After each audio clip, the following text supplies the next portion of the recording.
नमस्कार,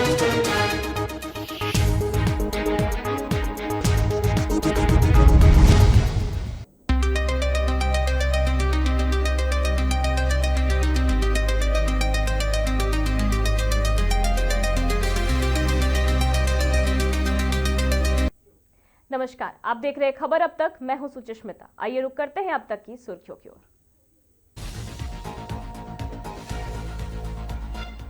बजट 2047 का road map, Babulal Marandi ने बताया विकसित भारत की दिशा।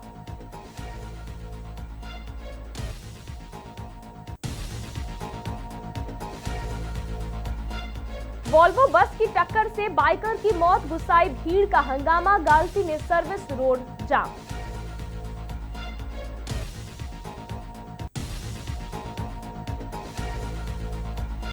हजारीबाग के युवक के 8 सुझावों को झारखंड सरकार ने दी हरी झंडी, बजट में दिखेगा असर।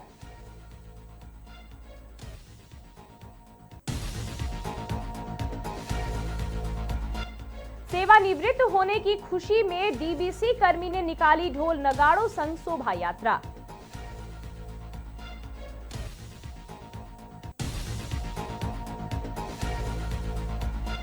बोकारो में फिटनेस का महोत्सव, सेल हाफ मैराथन दौड़ का भव्य आयोजन।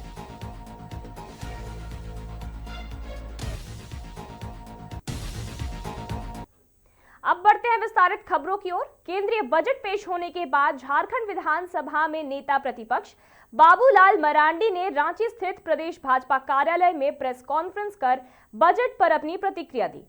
बाबूलाल मरांडी ने कहा कि पहली नजर में यह बजट वर्ष 2047 तक विकसित भारत के लक्ष्य को ध्यान में रखकर तैयार किया गया है। उन्होंने बताया कि बजट में आर्थिक विकास को गति देने, उत्पादन बढ़ाने और रोजगार सृजन पर विशेष जोर दिया गया है। बायोफार्मा और फार्मास्यूटिकल सेक्टर को मजबूत करने की घोषणाओं से भारत को वैश्विक दवा हब बनाने की दिशा में बड़ा कदम बताया गया है। उन्होंने कहा कि एमएसएमई सेक्टर, मेडिकल टूरिज्म और औद्योगिक कॉरिडोर से राज्य को लाभ मिलेगा। साथ ही हर जिले में गर्ल्स हॉस्टल की घोषणा को छात्राओं के लिए बेहद महत्वपूर्ण बताया।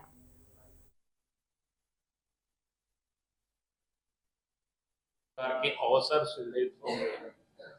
फिर एक चीज और, तीर्थ स्थल को भी विकसित करने की उन्होंने बात की है, छोटे तीर्थ स्थल को।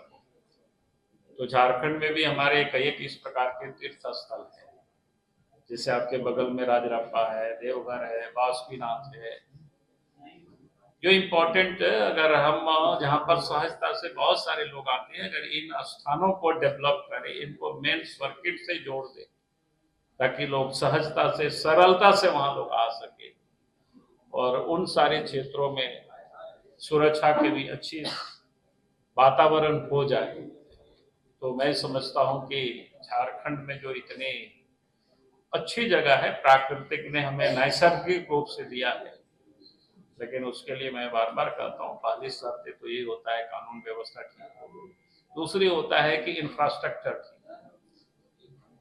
तो उसका लाभ राज्य की जनता को भी मिलेगा। बहुत बहुत धन्यवाद। सर, फॉरेन में रहते हैं जिनकी प्रॉपर्टी यहाँ, अगर वो बेचते हैं तो उनको 10 नंबर लेने की नीड नहीं है। इसके अलावा कई चीजें हैं जो सरलीकरण किया है मैडम ने, और बाकी जैसे झारखंड में तेंदू लीव्स जो है वो झारखंड का सबसे ज्यादा यहाँ पे उत्पादन होता है, उसमें भी टीसीएस को 2% घटा के किया गया है, जिससे झारखंड को फायदा होगा। और एक फायदा और जो डायरेक्ट टैक्स में होने वाला कि पहले 20% फ्री डिपॉजिट, अगर आपका असेसमेंट में कोई भी डिमांड खड़ी हो गई है, सपोज 10 लाख रुपए की डिमांड खड़ी हो गई है, तो आपको 20% पहले जमा कराना पड़ता था, तभी आप अपील में जाते थे। अब उस 20% को घटा के 10% कर दिया गया है, तो उससे भी काफी फायदा होगा जो टैक्स डिस्प्यूट्स है। ईस्ट बर्धमान के गालची थाना क्षेत्र में एक दर्दनाक सड़क हादसे ने इलाके में तनाव की स्थिति पैदा कर दी। नेशनल हाईवे नंबर 19 के सर्विस रोड पर एक पैसेंजर वॉल्वो बस की टक्कर से एक बाइकर की मौत हो गई। हादसे के बाद गुस्साई भीड़ ने बस में तोड़फोड़ की और ड्राइवर के साथ मारपीट का भी आरोप सामने आया। बताया जा रहा है कि बस पैसेंजर उतारने के दौरान सर्विस रोड से गुजर रही थी, तभी सड़क पार कर रहे बाइकर को टक्कर लग गई। हेलमेट नहीं पहनने के कारण बाइकर गंभीर रूप से घायल हो गया, जिसे बर्धमान मेडिकल कॉलेज अस्पताल ले जाया गया, जहां डॉक्टरों ने उसे मृत घोषित कर दिया। घटना के बाद स्थानीय लोगों ने सर्विस रोड जाम कर प्रदर्शन किया और पुलिस को घेर लिया। स्थिति को नियंत्रित करने के लिए गालसी थाने की पुलिस के साथ साथ अतिरिक्त फोर्स और कॉम्बैट फोर्स को मौके पर बुलाया गया। स्थानीय लोगों का आरोप है कि नेशनल हाईवे के अंडरपास इलाके में लापरवाही से वाहन चलने के कारण आए दिन हादसे हो रहे हैं। लोगों ने ट्रैफिक पुलिस से ठोस सुरक्षा व्यवस्था की मांग की है। এখন পথ অবরোধ করেছেন। হ্যাঁ, পথ অবরোধ করেছি আমরা, সমস্ত গ্রামবাসী মিলেই আমরা পথ অবরোধ করেছি। আর দাবি কি আপনাদের? আমাদের দাবি হচ্ছে যে এখানে যে এটা আছে জিরো পয়েন্টের, এই জিরো পয়েন্টের কাটিংটা আমরা খুলতে চাইছি, কারণ এই ভলভো বাসটা যে সার্ভিস রোডে ঢুকছে এটা প্রায় 3 কিলোমিটার পরে আমরা কাটিং পাচ্ছি। আমাদের দাবি এই কাটিংটা যদি খোলা থাকতো আজকে এই ভলভো বাসটা ডিভিসিবল ক্রস করতো না, এখান দিয়ে মেন রোডে ব্রিজ হয়ে চলে যেত। আপনারা কি আগে এনএইচকে জানিয়েছেন? হ্যাঁ, আমরা সমস্ত জায়গায় অফিসিয়ালিভাবে যে কাজ আমাদের সেই কাজ আমরা সমস্ত জায়গায় করে এসেছি। আচ্ছা, প্রায় সময় তো আমরা পুরসাতে দুর্ঘটনা হচ্ছে। হ্যাঁ, দুর্ঘটনা ঘটে এবং আমাদের পুরসা গ্রাম খুব সচেতনতামূলক গ্রাম, এখনও বাস এবং যে গাড়ি দাঁড়িয়ে আছে কোনো ক্ষয়ক্ষতি কোনো কিছু করে নাই। আমাদের দাবি মেনে নিলেই আমরা এই রাস্তা থেকে সরে যাব। কি নাম আপনার? আমার নাম শেখ। हजारीबाग का एक छोटा सा मोहल्ला और बड़ी उपलब्धि। जूलू पार्क निवासी सुश्रुत कुमार सिंह ने वो कर दिखाया जो हर आम नागरिक के लिए प्रेरणा बन सकता है। झारखंड सरकार ने बजट तैयार करने के लिए जनता से सुझाव मांगे थे। पूरे राज्य से आए 2000 से ज्यादा सुझाव में से 34 को शॉर्टलिस्ट किया गया और इनमें से अकेले 8 सुझाव सुश्रुत कुमार सिंह के हैं। खाद्य वितरण, स्वास्थ्य सेवाएं, परिवहन और सूचना प्रौद्योगिकी जैसे अहम विभागों से जुड़े ये सुझाव सरकार ने स्वीकार कर लिए हैं और आने वाली नीतियों में इनका असर देखने की उम्मीद भी है। 29 जनवरी को रांची में आयोजित कार्यक्रम में वित्त मंत्री राधा कृष्ण किशोर ने सुश्रुत कुमार सिंह को सम्मानित किया। इस उपलब्धि से सुश्रुत के माता पिता वर्षा सिंह और सुशील कुमार सिंह ने बेहद गर्व महसूस कर रहे हैं। हजारीबाग के लिए ये सिर्फ सम्मान नहीं बल्कि पहचान की एक नई कहानी भी है। या हमारे हजारीबाग के लोग नहीं उठा पाते, उनको गुमराह किया जाता है। वो लोग जाती हैं ऑफिसेज में, अपने कागज पत्तर लेके उनको वापस किया जाता है, उनसे पैसे ही लिए जाते हैं। तो ये सभी बातों को मैंने उनको खुल करके रखा और उन्होंने भी मुझे पूरा आश्वासन दिया, मेरा नंबर लिया, बोला कि नहीं मैम आपने पहली बार ये पहल रखी है कि हाँ इस तरीके से हजारीबाग में कि हमारी सरकार की योजनाओं को नहीं लाभ लोग उठा पा रहे हैं, तो आप ज़रूर आइए और जब भी आइए मैं पूरा सहयोग करूँगा और इस चीज़ को मैं ध्यान में रखूँगा कि नहीं कि हमारे झारखंड के लोगों को कभी या आप जहाँ पर हैं हजारीबाग के लोगों को कभी भी इस तरीके की दिक्कत का सामना ना करना पड़े। वर्षा सिंह नाम हुआ मेरा। तीसरा सुझाव था कि जो डिजिटल साक्षरता के थ्रू जो डिजिटल डिवाइड है वो गांव से लेकर के शहर तक इक्वल हो जाए, ताकि सभी लोग जो झारखंड सरकार की सुविधाओं का पूरा उपयोग कर सके, जैसे कि मैया समान योजना हो या जो भी हो, तो वो सारे सुविधाओं का पूरा लाभ ले सके ऑनलाइन खुद से कर करके, क्योंकि अब तो ऑनलाइन मोबाइल सभी के पास रहता है, 4G कनेक्शन रहता है, तो उसके थ्रू मतलब यूज़ कर सके। क्या लगता है झारखंड सरकार की? बोकारो से एक अनोखी और दिलचस्प तस्वीर सामने आई है, जहां आमतौर पर ढोल नगाड़ों और गाजे बाजे के साथ शोभा यात्रा शादी या किसी बड़े उत्सव में देखने को मिलती है। वहीं बोकारो थर्मल में शनिवार देर रात एक अलग ही जश्न नजर आया। डीवीसी बोकारो थर्मल से सेवानिवृत्त हुए कर्मी धूर्वा मांझी ने अपनी सेवानिवृत्ति की खुशी में ढोल नगाड़ों के साथ भव्य शोभा यात्रा निकाली। सैकड़ों की संख्या में महिला, पुरुष और बच्चे इस यात्रा में शामिल हुए और गाजे बाजे की धुन पर झूमते नजर आए। यह नजारा किसी शादी समारोह का नहीं बल्कि वर्षों की सेवा पूरी होने की खुशी का था, जो पूरे इलाके में चर्चा का विषय बना हुआ है। इस खास मौके पर क्या बोले धूर्वा मांझी, आइए सुनते हैं उनका बयान। डीजे फौजी में थे। कितने साल आपने नौकरी किया? 37 साल। 37 साल। और अब रिटायर कर गए, अब आपका आगे का क्या प्रोग्राम है? आगे का है समाज के साथ जुड़े रहना है। और ये उत्साह किस चीज़ का है? ये उत्साह तो हम एकदम रिटायर हुआ, भाली भाली एकदम ठीक ठाक है, भला चंगा है ना।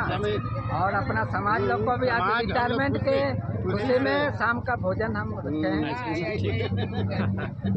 हम वेल कंडीशन में रिटायर कर रहे हैं। क्या नाम हुआ आपका? क्या बोकारो में रविवार को फिटनेस और उत्सव का शानदार नजारा देखने को मिला जब सेल हाफ मैराथन दौड़ का आयोजन किया गया। यह मैराथन मंगलम स्टेडियम सेक्टर 4 से शुरू हुई, जिनमें बड़ी संख्या में महिला, पुरुष और बुजुर्गों ने उत्साहपूर्वक भाग लिया। कार्यक्रम के दौरान स्कूली छोटी छोटी बच्चियों ने मनमोहक प्रस्तुतियों के जरिए धावकों का उत्साह बढ़ाया। सुबह से ही मंगलम स्टेडियम में प्रतिभागियों और दर्शकों की भारी भीड़ उमड़ पड़ी। सेल बोकारो के डीआईसी प्रिय रंजन ने हरी झंडी दिखाकर मैराथन को रवाना किया। उन्होंने कहा कि ऐसे आयोजन से लोगों के मन, मस्तिष्क और शरीर में नया जोश और ऊर्जा का संचार होता है। उन्होंने इसे सिर्फ दौड़ नहीं बल्कि एक महोत्सव बताया।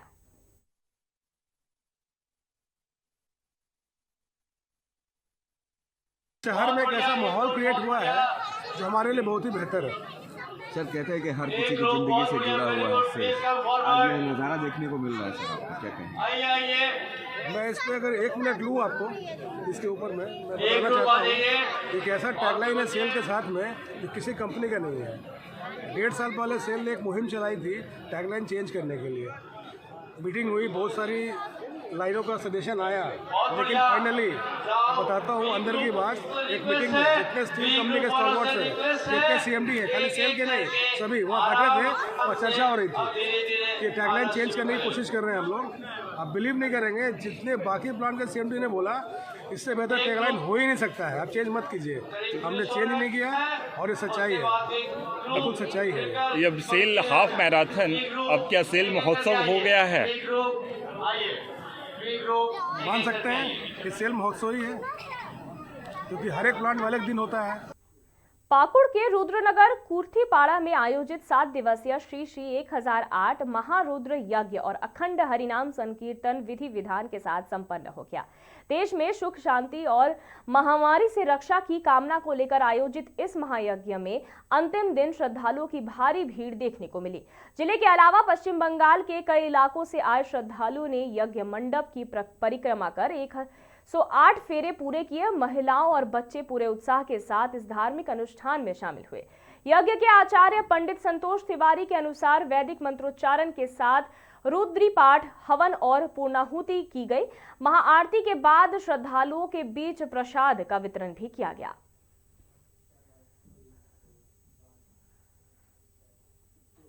दुर्गापुर में अवैध पार्किंग के खिलाफ ट्रैफिक पुलिस ने सख्त रुख अपनाते हुए लगातार अभियान तेज कर दिया है। सिटी सेंटर इलाके में ट्रैफिक एसपी राजकुमार मालाकार के नेतृत्व में बिग बाजार और डॉक्टर्स कॉलोनी क्षेत्र में छापेमारी की गई। सड़क के दोनों ओर अवैध रूप से खड़े 4 पहिया वाहनों पर सीधे जुर्माना लगाया गया। ट्रैफिक विभाग पहले ही साफ कर चुका है कि शहर में अवैध पार्किंग किसी भी हाल में बर्दाश्त नहीं किया जाएगा। 29 जनवरी को हुई प्रेस कॉन्फ्रेंस में डीसी ट्रैफिक ने अवैध पार्किंग हटाने की बात कही थी। वहीं एडीडीए द्वारा शहर के 13 स्थानों पर महिला स्वयं सहायता समूह को पार्किंग जोन की जिम्मेदारी सौंपी गई है। अब सिटी सेंटर को अवैध पार्किंग मुक्त बनाने की दिशा में प्रशासन पूरी तरह सख्त नजर आ रहा है। আমরাও সবাই সচেতন, আমাদের মাননীয় ডিসিপি সাহেবের উদ্যোগে আমরা সবাই নেমেছি রাস্তায়। দেখা যাক আপনাদের সচেতনতা। যারা ট্রাফিক আইন ভাঙছে তারা কি সহজেই ইয়ে করছে না আর্গু করছে? এটা কি অভ্যাস? কোনো বাধার মুখে পড়ছে না? বেশ কিছু ক্ষেত্রেই আমাদের বাধার মুখে পড়তে হচ্ছে, নানান রকম প্রশ্নের সম্মুখীন হতে হচ্ছে। আমরা প্রাথমিকভাবে তাদেরকে বোঝাচ্ছি, যদি তারা না করেন সেক্ষেত্রে যা লিগ্যাল ব্যবস্থা আছে সেটা আমরা নিচ্ছি। বলছি আপনাদের এই অভিযানে কি দুর্ঘটনার যে প্রবণতা সেটা কি কমবে? অবশ্য করেই কমবে। আমরা আশা করছি, বস্তুত গত বছরে আমরা বহুলাংশে কমাতে পেরেছি এবং এই উদ্যোগ তো আমাদের রয়েছে। আশা করছি অবশ্য করেই আমরা কমাতে পারব। खबर अब तक में फिलहाल इतना ही और खबरों के लिए देखते रहिए मिरर मीडिया।